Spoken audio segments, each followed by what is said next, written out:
Good morning, patriots and freedom-loving Americans. Welcome back to the finish line. As you know, the midterm elections are coming up this year, and it is interesting because I do not know that many people who are actually planning to participate in those elections, and that is true throughout history, that most people, we vote for the big one every 4 years, the president, but we don't vote in the congressional elections that come in between. And that is quite problematic.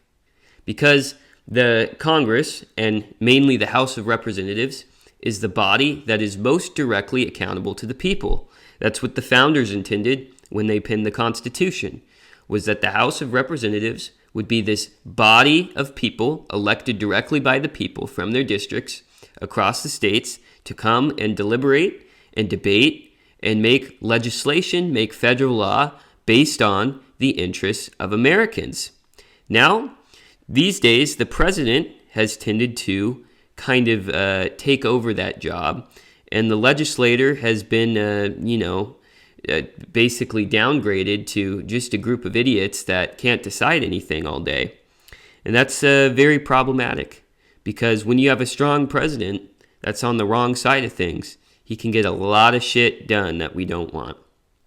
But I think that, as you can see, the chances for the Republicans in these midterm elections are not looking good. We're not looking like we are going to be represented. And why is that? Well, historically, the party in power, meaning the party that has the incumbent president, performs awful in the midterm elections. And Donald Trump right now happens to only have a 36% approval rating. The last time that the incumbent party in power in the White House won the Congress was in 2002, right after 9/11, when George W. Bush support went up to 90% of the American public, the highest approval rating that any president has ever seen in the history of the United States. And since then, no incumbent party has won Congress. So the question is becoming, how do we win Congress back?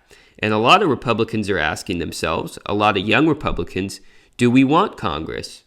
Is Donald Trump taking this country in the right direction? Do we want more people that are just going to work with him, work to flesh out his agenda instead of representing the interests of the people? And a lot of Republicans are saying they're not going to vote in the midterms. That's not happened before. That's a new development. A lot of people are saying, are we going to vote for Democrats despite the administration? What are we going to do? And there's a group of GOP strategists that are meeting on this, how they can seize back the vote from the younger people and figure out how to get the Republicans to win the midterm elections. So we're going to talk about that on the show today. Good morning, Mason. How are you doing today? I'm doing great, Owen. Another day. Very good, very good. Okay, before we get to the midterm strategy, we're going to cover a couple interesting pieces in the news. All right. Number one, there's another big Supreme Court case. This falls under the banner of civil rights. There is a preschools in Colorado, and in that state, the state has a lot of control over the education system, and they get to dole out benefits based on which schools are kind of following the state's lead, which I don't really like, because I don't like government having that much involvement with, schools and everything. But these schools, these are Catholic preschools, and they're not accepting children of same-sex couples or marriages. And the state is saying that, if you discriminate, we're not going to give you money. And the preschools are saying, we're religious. This is a religious issue. Obviously, that's in the Bible. That is wrong. Right. And we're not going to accept that kind of household and bring them into our school. And it is being taken to the Supreme Court. So what do you think? I think that's kind of crazy, because usually private schools, right? That was a private school. Yeah. Usually they have their own funding. They don't worry about getting public funding. But that's crazy that the state is saying, if you don't accept these people, we're not going to give you funding. Mm-hmm. That's kind of crazy. Just because, it's a school. They should be able to do whatever they want at their school. And Yeah. if the kid can go anywhere else. Exactly. It's not You don't like have they to go to a to Catholic school. Why would you Right. want to go to a Catholic school if you were in an alternative Right. family like that? Right. And I mean, not private schools, but public schools. The problem is they get funding from the federal government, and then the federal government doles out the money based on who's following what the federal government wants, Right. which is really problematic. Well, another thing, private schools, it seems like they pay their teachers more what they're worth. Yes. Public schools, they're like, sure, we can hire another teacher or another, staff assistant for our assistant. Yeah, for assistant for the assistant. Yeah. Yeah. It gets out of hand really crazy, especially when they're not worried about funding. They're just like, we need more money, government. Please give us more. And their service dog and their service hamster for the Right. service And dog. then we're going on strike because we're not making enough. Right, It's right. like, you're getting paid way too much. But, Yeah, I think that Colorado, right? That's the state. I'm glad that I think it's a state issue. Right. If Colorado wants to dole out its funds that way, I'm much more comfortable with that than if the federal government was doing that. Mm-hmm. So I don't think this is a Supreme Court case at all. Obviously, I'm a proponent of abolishing the Department of Education. Right. And I know, again, that doesn't apply to private schools, but it's kind of a similar model that Colorado is using with private schools, is that we're going to give money to certain schools based on who follows us. And the Department of Education does that on a wide basis with public schools. I had this debate in high school because Mrs. Hart was telling me, Department of Education doesn't set standards for public schools, so why are you complaining? It's like, no, they don't have a list of set standards, but they dole money out based on who follows what they want them to do. So it's not enforced, but come on. It's highly suggested, I guess you could say. Yeah, exactly. Who's going to want the money? Right. You get a bonus for doing this. Yeah, but yeah, do not bring it to the Supreme Court. Let the states decide. I'm fine with that. I'm definitely on the side of, I think the law, should be that private schools, get to decide what they want. But I think that's an issue for the state of Colorado to decide without federal interference. But of course, the Supreme Court likes to get involved in these cases. Those activist judges like to legislate morality instead of what the actual law is. That led to decisions like Brown v. Board, 1954. If you don't know what that is, that desegregated schools. Again, I think that would be good if the schools were desegregated, but that's not a federal matter. That they don't have authority over that. Right. That was just something they legislated because they wanted to feel good about themselves. I think education always is a state by state issue, and even more, I would like it to be school by school issue. You know what I mean? Well, like we were even saying in high school, when it's state by state, you can run your own thing and you can see, oh, hey, this doesn't work. But look at how good Mississippi or Right. how bad Washington is, Yeah. And then go from there, change your policies, Then having one bad policy Right. that and then screws everybody. everyone is, what are we rated in education? We're one of the worst countries ever. You states, you mean, or countries? No, countries. Oh, yeah. It's not good. Yeah, because the federal government and a lot of state governments have too much control over what's being taught. Right. Like, I don't feel like I learned that much from high school, to be honest. No. Yeah. Just kind of peaked after like 8th grade. Right, yeah. Because then it became more busy work. Just keep you busy, do the work, and get your day. Everyone was on their phones. Everyone was on Chat GPT.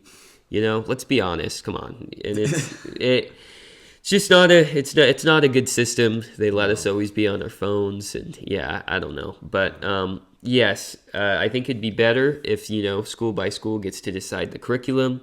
You get smarter teachers that way. Teachers are paid based on merit. But so back to this kids of gay parents issue. What do you think? Should the school let in kids of gay parents? What's your opinion? Again, I think that depends on the school. Does the school support that? Like private schools generally, I would say, are more on the religious side. Right. They follow, more of the Bible. They have religion classes. I mean, not all of them, but most.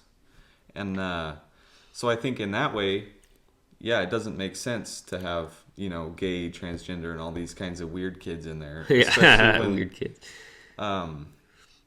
when it's religion class. Like, there's man and women. It's pretty Yeah. black and white. It's not like, oh, I was looking this up. There's 74 or 72 genders. I'm not sure on Right. that, but it was 72 or 74, and I looked up one of them, and it was, I forget what the term, but you could pick which gender you wanted based on the situation.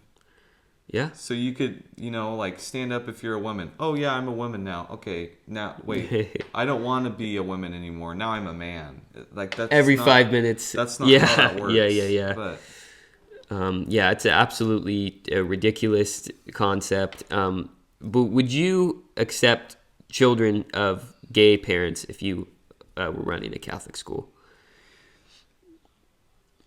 if the kid was gay or the parents were? Parents are gay. Parents are gay?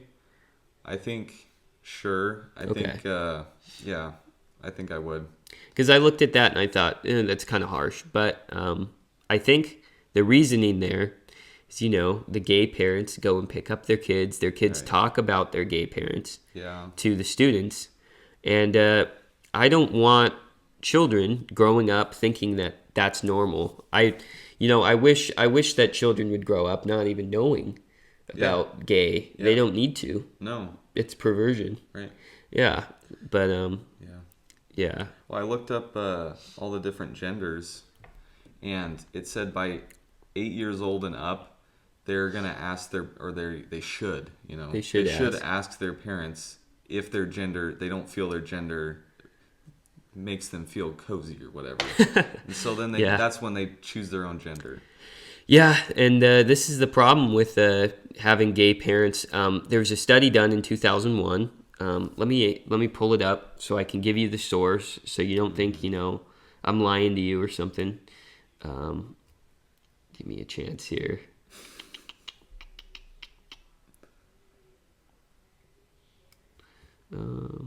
But I think also, just because we're on the parent side, parents that are divorced, the kids suffer like immensely from that.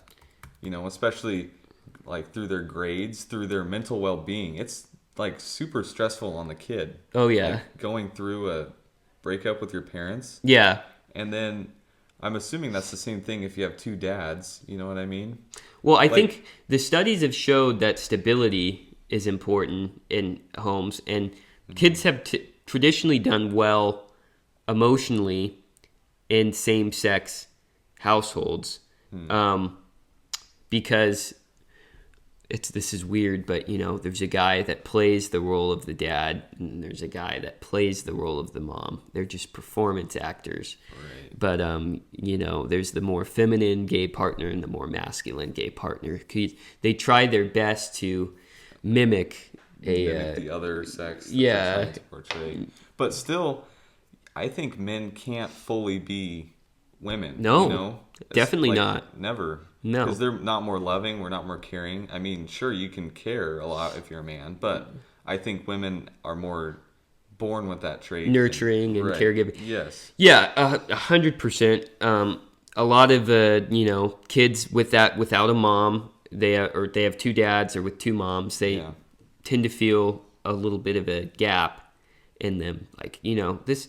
A lot of them are loving households. I'm not denying that. I'm not saying they're all like fucking perverts and stuff. That's not what I'm saying. No. There's loving households that the kids grow up well. They excel academically, whatever, emotionally. There's always that gap of I want a mom or I want a dad. That's a normal thing that happens in all of these. The paper Stacy and Biblar's 2001 found that the key differences in same-sex parents versus heterosexual parents is that the kids tend to be more confused about gender identity and in the same sex? Yeah, in the same sex. Okay, yeah. And they tended to be more confused about sexuality. Okay, So that makes sense.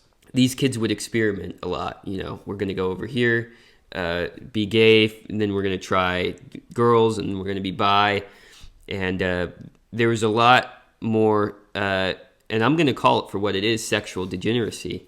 Because as Christians, you can get mad at this, but it's true. The Bible says, man and woman in marriage, right? Yeah. Is there any other exception than that? No. No. And it doesn't even mention transgender, gay, any of that. Well, it It's- does mention gay, but I don't think the transgender issue No. even existed then, did it? Probably Really? not, Yeah. no. Well, yeah, they weren't thinking this insane, but Yeah. And we know that people that have a lot of sexual experiences within high school and later tend to have extremely unhappy marriages. So that's a big correlation there, is that you have these gay parents, you have these kids, they're confused about what sexual ethics really are. They're experimenting, they're confused about their identity, what are men, what are women, and then they get into these marriages and things completely fall apart because there's no order, there's no stability. What's your opinion on gender roles, Mason? I think you definitely need, because I was born and raised in a male female Yes, kind of household, the usual. Yeah, that's what I would think, but nowadays I question that. Yeah.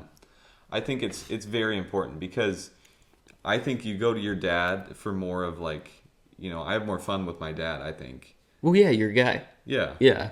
But I think, like, it's weird because I have a sister too. My sister hangs out more with my mom. I hang out more with my dad. And that just makes sense, because we're trying to be, I'm trying to be more like my dad. My sister's trying to be more like my mom. You're trying to be a man. Right. You're trying to, you guys work on cars together, right? Yeah. Yeah, that's manly Yeah. stuff. Yeah. Did your sister cook with your mom or anything like that? Or is trying to learn that kind of thing?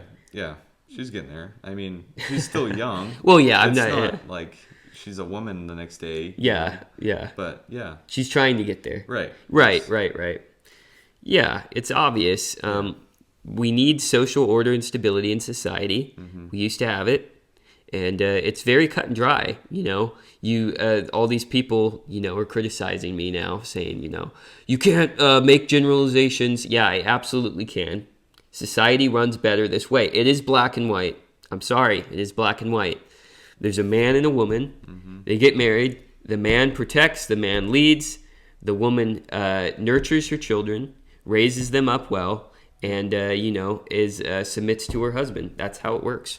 That's the biblical model. And when you get any type of you're getting off the main line here with gay relationships and things.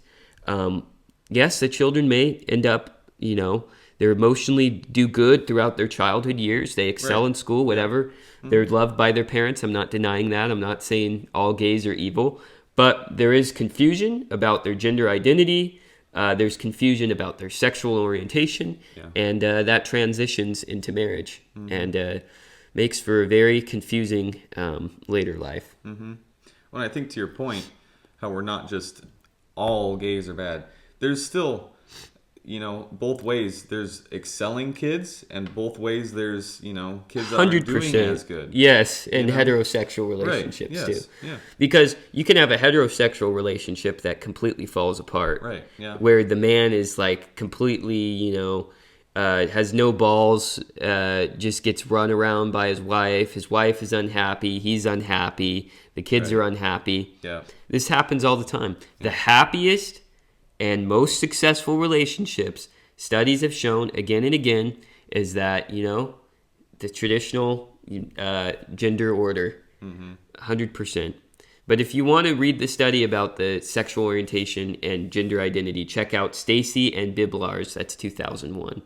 But any more thoughts on this before we go to the next issue? Not really. I think we've touched really everything on this. Over and over again. Yeah. I mean, it does kind of reciprocate after a while. But yeah, I think we got some good points in there. Yeah, 100%. All right, next issue is tariff refunds. Trump put in tariffs for three main reasons. They call this revenue, restriction, and reciprocation.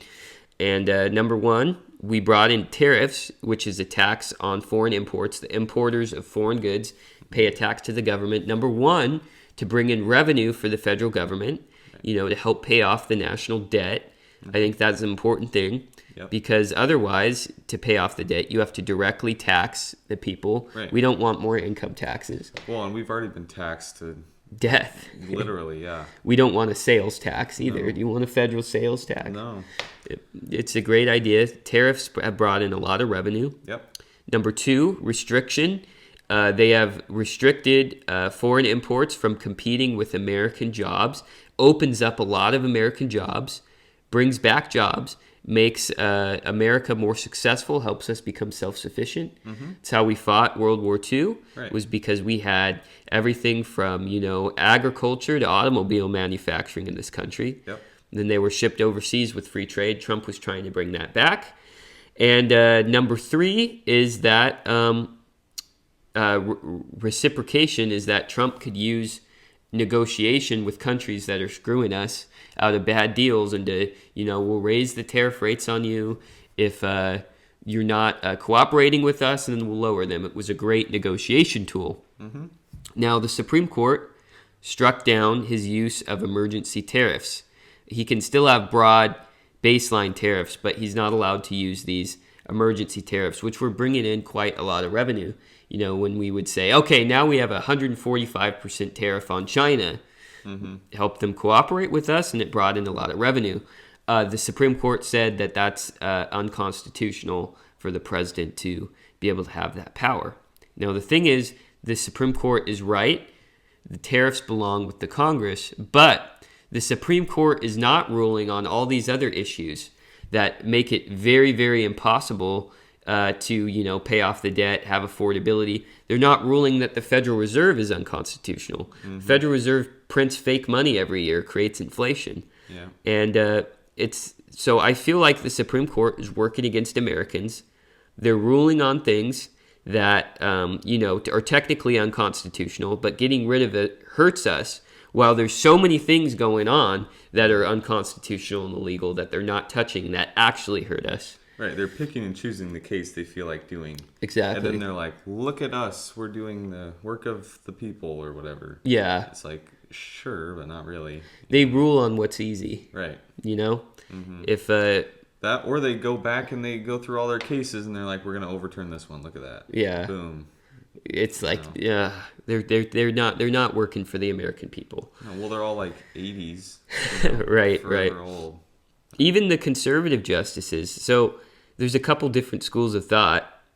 I think, tell me if I'm wrong, Mason, when you read the Constitution, you should read the text on the page, and that's how you decide things. Is that... I think so. I think that's how it was intended to be read, too. Right? Yeah, how else... If someone said interpret the Constitution, how would you interpret the meaning? What would you do? I would probably read it and then tell it back to them. What it says? Right, yeah. I wouldn't just assume. You don't assume anything. Well, no, that's documents and stuff. That's not what they're doing. Is this an okay posture to take? So a lot of justices will, instead of going back to the original text, will make decisions based on what they've decided already in the past. Oh, you're talking about, okay. Precedent. Right, yeah. Is that a fair way to look at it? I don't think so. I think that's ridiculous. I think, yes. They're like, oh, we've decided this about, civil rights in the past, so yeah. Even though the Constitution might not say something different, we're not even going to look at it. Right. We're going to go with the history what we've and experience. already said. Yeah, I don't think that's good at all. No, and yes, even a lot of conservative justices are doing that. People are scared of the actual words of the Constitution. I want you to know we don't even have a Constitution. We don't follow it. Social Security, Medicare, Medicaid, welfare, foreign aid, the Federal Reserve, paper money, Department of Education. That's what I was gonna bring up. Yeah, all these things are unconstitutional. And CIA, FBI, we talked about that. Yes, there's a small CIA, FBI said that they can, investigate things that are relevant to federal law cases, which is very small. This giant intelligence apparatus you have to get rid of. Oh. I don't think people are willing to, do that. Give up all that stuff. Because I think whoever decides to do it, they're going to be super unpopular. Just because they're going to be like, we've done this for so many years. What are you doing? You're destroying American, everything. Yeah, but exactly. it's like, we need to be brought back to our bare bones. Exactly. So I don't know how that's going to happen. I don't even know if it's going to happen. We might just fall apart. Yeah. If it keeps going the way it is, because government has expanded so much, they've given themselves so much power that they don't have, that they shouldn't have, and yet they still have it. And then these Supreme Court justices are just like, yep, since in 1900s someone decided to have this done, that's just the way it rolls now. Yeah, isn't that horrible? Yeah. Yeah, and then they make rulings on tariffs, an issue that's helping us. Yes, it's technically Trump was wrong to do that, but that's something that's helping us, actually, and all these other things that aren't. So just be fair, guys. Right. Rule on everything. Yeah. Because I don't mind you getting rid of Trump's tariffs, the emergency tariffs, but rule on everything else. Mm-hmm. And so this is a massive failure. Trump's being forced by the Supreme Court to pay $166 million, or is it $166 billion? I can't remember. I'm not sure.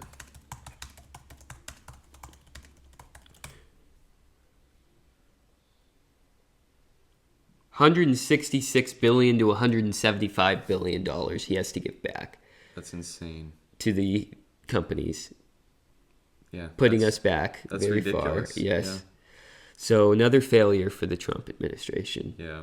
And it's just too bad. But midterms, that was the point of the episode. How do we win the midterms, Mason? And do we want to win the midterms? How do we? I'm not sure. Do we want to? I am not sure, because I don't know. We've had Congress with us this whole time up to this point, and have they really done anything that great? I mean, yes, they've turned around from the Biden-Harris administration, but have they really took a forward step where everyone was like, yes, good job, And I mean, the media hasn't brought up any of their stuff that they're doing. Yeah. And I've heard on the radio, this was way back when they were just first elected, people were calling in on the radio station. They were like, because Vance was on, and they were like, hey, Vance, are you guys even doing anything? And they're like, we're actually doing more than anyone else has done, what they do. Yeah. We're doing the best, Right, but right. They're like, we're actually doing so much, but by the time the prices and everything reach you guys, it'll be like the end of Trump's presidency, because it takes so long to reciprocate everything back to the people that they're not even going to feel it in the end. And then, of course, Iran comes, and then now it's like, oh my gosh, we're back to where we started. Exactly. You know what I mean? So man, yeah. What do you think are steps that the Republican Party can take if they want to win us back? Because I don't even know if I'm going to the polls. Right. And the reason why is because when I look at an election, I say, is the party helping us or hurting us? Yeah. And for a long time, I would have bit my lip and voted for the Republicans in the midterms because, they're going to do better than the Democrats. Mm-hmm. But now with this Iran war and this rising costs, I think this is a pretty pressing issue. I think we're moving in the wrong direction in this country. Yeah. We're slowing the mass deportations down. We're, tariff refunds. We haven't got a tax cut. It's not looking good. Now, I don't want the Democrats in power either. I think that the solution is voting for America First candidates. We're not going to vote for these dumb establishment Republicans that never make any decisions. Right. But I don't know if the Republicans are going to win, because Nick Fuentes is over here saying, vote for Democrats, spike Trump. Some people are saying not vote at all. I took that position when Trump put out that Jesus Christ image. I think that was an emotional position. I'm sorry for that. Vote for America First candidates. I agree with Conservative Circle on that one. But what do you think that, I don't know if the Republicans are going to win. What do you think that Republicans can do if they wanted to win the midterms? I think they've already done so much, but just run for what you actually believe that you're going to do, and then actually do it. Yes. Amen. Amen. Because they say so much, where I'm going to build this wall. I'm going to, cut gas prices. I'm going to do all this stuff. I'm not going to get in wars and everything. And then they go and do it anyway. And it just hurts them so much. Yeah. Just say what you're going to do. Say your opinion. It doesn't matter if no one likes it. Because there's obviously people that are going to like it. And then just do it. Because then you'll get back in power, because we know what you're going to do. Exactly. Just fucking pull the trigger. Yeah. Yeah, I agree. Just because there's this argument, my dad makes this argument, we're not going to win. if we do what we want to do. Because the Democrats, we're not trying to convert Democrats over Right. here. We don't want them. They're never going to vote for us. Yeah. They're like a cult. They literally just go with their party leaders on everything. Biden was a complete disaster. Yeah. His whole presidency. He wasn't even doing things that the Democrats wanted them to do. He was, but they still like just, they're like behind him all the way, all the time. Yeah. They'll literally do anything that their party tells them to do. Yeah. So they'd never vote for Trump. This isn't about converting Democrats. He is losing his base. Yeah. He's losing the Republicans because he's not doing what he said, and he's not changing strategy. This comes from these dumbasses like Lindsey Graham that are saying, you need to pivot to the middle a little bit, be a Ronald Reagan, appeal to everybody. No, no, and no. You're losing your base. You're not going to convert people. Stop trying to be popular. I agree with you. Pull the trigger. Do what you said. Yeah. We could win the midterms. Yeah. But yes, my new solution, I'm sorry I said don't vote at all, because the Democrats are still horrible. The Republicans are pretty horrible, but not as horrible. Vote for America First candidates. Yeah. I think that's all you can do Yes. at this point. I don't even know what else to say. Yeah. It's...